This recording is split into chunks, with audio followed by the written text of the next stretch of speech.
4 years ago, we were losing 800,000 jobs a month. 800,000 jobs a month. That's basically the whole population of Des Moines, plus the populations of Cedar Rapids and Davenport, Sioux City, Iowa City, Waterloo, Council Bluffs, Ames, and Dubuque. Every person in all those cities laid off every single month. And then Obama took office, and since then we've gained 5.2 million new jobs across the country. The housing market has stabilized.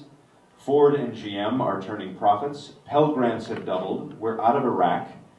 And Family Guy can't write any more jokes about Osama bin Laden because he's not around anymore to write jokes about. Oh, jack me off, punk. I'm so sick to fucking death of these fucking cocksuckers, these Hollywood celebrity type motherfuckers getting on TV and lying their ass off for fucking Obama.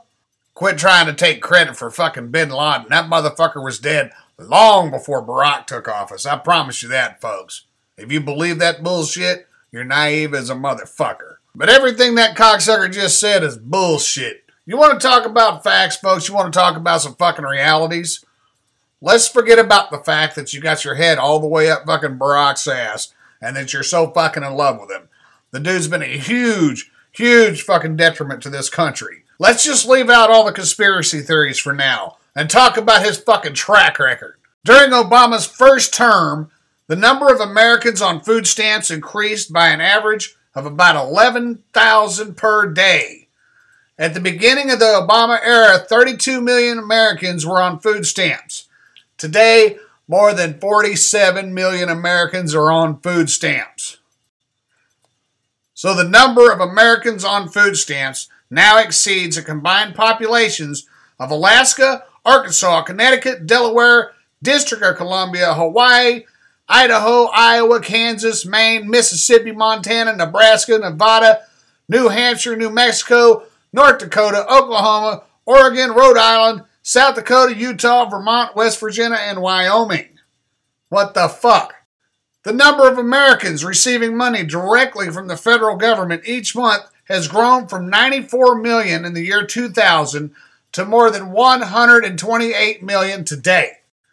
According to the U.S. Census Bureau, more than 146 million Americans are either poor or low income at this point. So he's almost completely dissolved the middle class. It's either you're rich or you're low income. I called this one out a long time ago, folks. And all that bullshit Seth MacFarlane said about the unemployment is complete bullshit. The unemployment rate in America is exactly where it was back when he first took office, at 7.8%. When Barack Obama first entered the White House, 60.6% of all working age Americans had a job. Today, only about 58.6% of all working age Americans have a job. During the first 4 years of Obama, the number of Americans not in the labor force soared to an astounding 8,332,000. That far exceeds any previous four-year total. During Obama's term, the number of Americans collecting federal disability insurance rose by more than 18%. This economy is not producing nearly enough jobs for the hordes of young people now entering the workforce. Approximately 53% of all U.S. college graduates under the age of 25 were either unemployed or underemployed in 2011.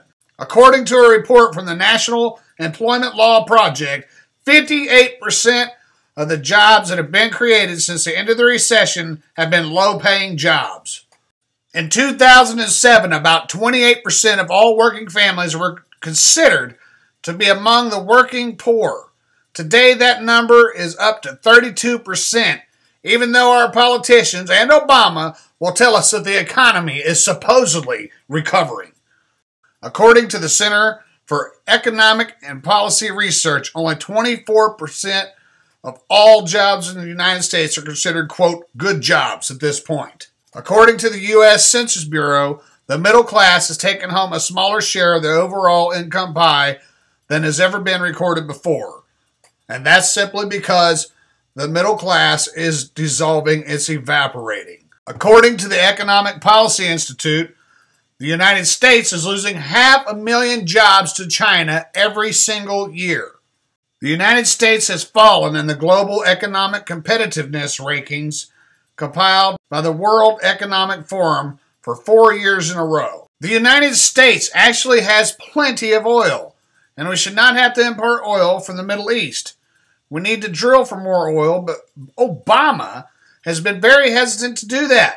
Under Bill Clinton, the number of drilling permits approved rose by 58%. Under George W. Bush, the number of drilling permits approved rose by 116%. Under Barack Obama, the number of drilling permits approved actually decreased by 36%.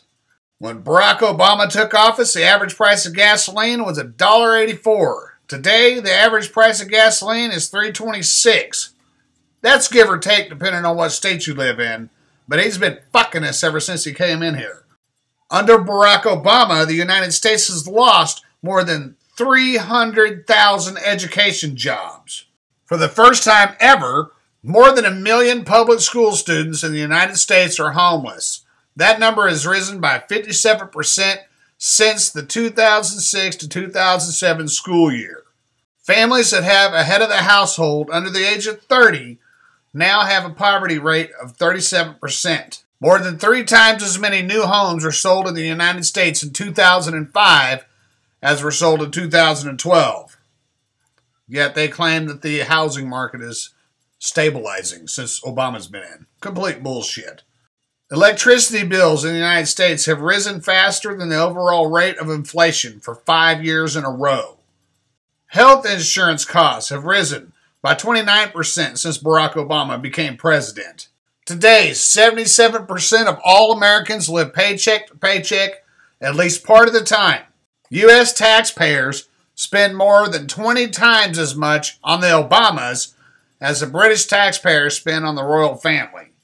The U.S. government has run a budget deficit of well over $1 trillion every single year under Barack Obama.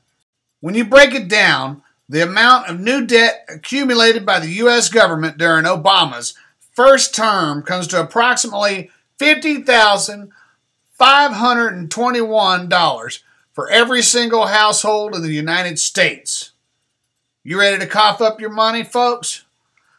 Look, if you started paying off just the new debt that the U.S. has accumulated during the Obama administration at a rate of $1 per second, it would take you more than 184,000 years to pay it off. So with all those facts being laid on the table, with all that being said, stop praising the motherfucker. Pull your head out of your ass. Wake up. Realize that his goal is to fucking destroy us. It's what he's doing right now. It's not that he's going to. That's what he's doing right now. We're all sick of your fucking shit, Barack. All sick of your shit. Maybe you should take a few history lessons. You know they say history repeats itself? You know what happens to dictators, right? And I don't even mean that as a threat. But if you push Americans, motherfucker, to the point to where they feel like they have nothing else to lose, you're going to have about 5 million real Americans on your fucking ass. Fuck you, punk.